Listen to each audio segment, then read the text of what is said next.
আজকে সকাল থেকে আমাদের এখানে অনেক বৃষ্টি হইতেছে।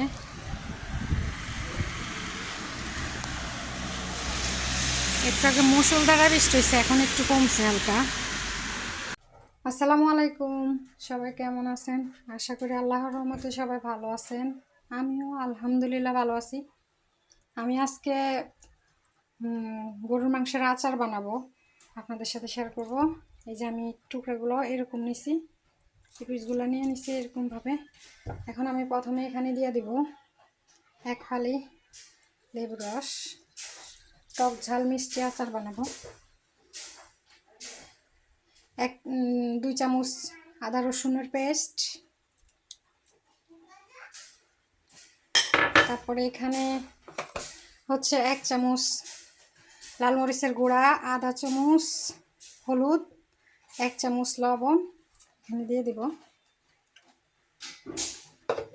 তারপরে এখানে আধা চামচ গরম মশলা, তারপরে জিরার গুঁড়া 1 চামচ, আর ধনিয়া গুঁড়া 1 চামচ, এগুলা দিয়ে দিব।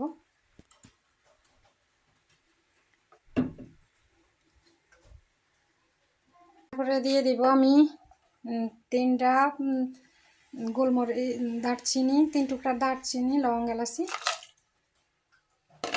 এরপরে দিব তেল,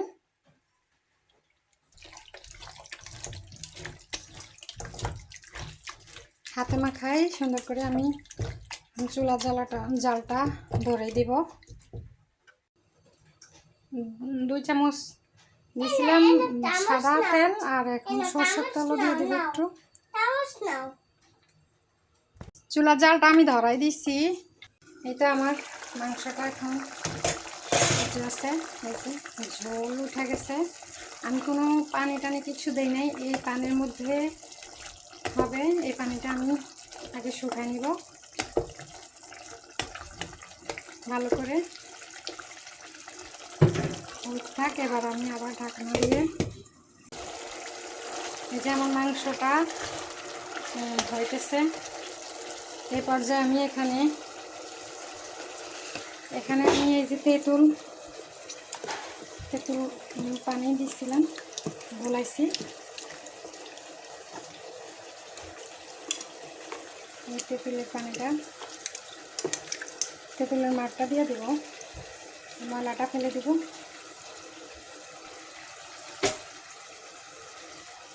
এবার আমি এই পানিটা দিয়ে দেবো, তেঁতুলের পানিটা দেব। তারপরে এখানে আমি 5 ফোড়ন গুঁড়া করে রাখছি, আদা ভাঙা করে রাখছি, এইগুলা দিয়ে দিব। দিয়ে আরও কষাইতে থাকবো, মানে আরও ভালো করে হইলে, আরও 10 মিনিট হইলে, শুকাই গেলে পানিটা, তারপরে এই যে আমার মাংসের পানিগুলা একদম সুন্দরভাবে শুকায় গেছে। এরপর আমি এই মাংসগুলোকে উঠাই নেব। এগুলো উঠাই নিয়ে নিছি। এই যে এবার আমি এখানে সরষের তেল দিব। সরষের তেল দিয়ে এখানে আমি 5 ফোড়ন আর 3-4টা শুকনা মরিচ এখানে ভেজে নিব। একটু হালকা নেড়ে চেড়ে ভাজবো। এরপরে আমি এখানে দিয়ে দেব কয়েকটা রসুন।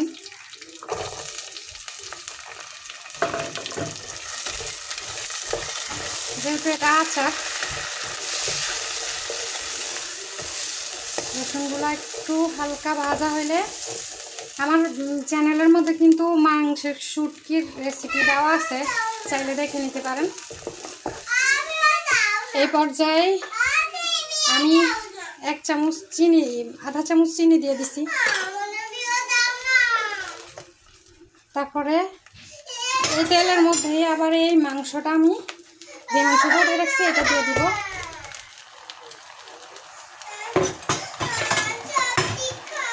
দিয়ে আরও এবার আস্তে আস্তে আরও হইতে থাক, পরে আবার আপনাদের সাথে। এবার এই পর্যায়ে আমি এগুলা আরও হবে, আরও আধা ঘন্টা হবে। আমি এই যে এই আমার সাদা ভিনেগারটা নাই, এই ভিনেগারটা আছে। আমি ভিনেগার কিন্তু আচারের মধ্যে দিতে হয়।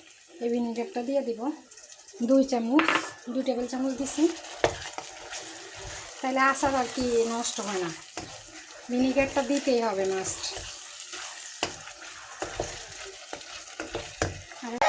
এই পর্যায়ে আমি এখন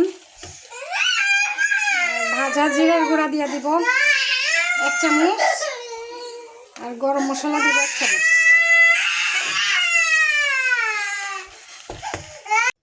আমার মাংসের আচারটা হয়ে গেছে, এই যে আমি এখন তুলে নিব।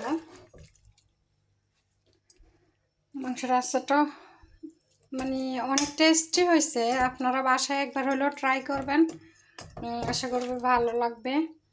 আর দূর দূরান্ত ভাই বোন দাদা বৌদি যারা আমার চ্যানেলটা দেখতেছেন, রেসিপিটা, সবাইকে অনেক ধন্যবাদ।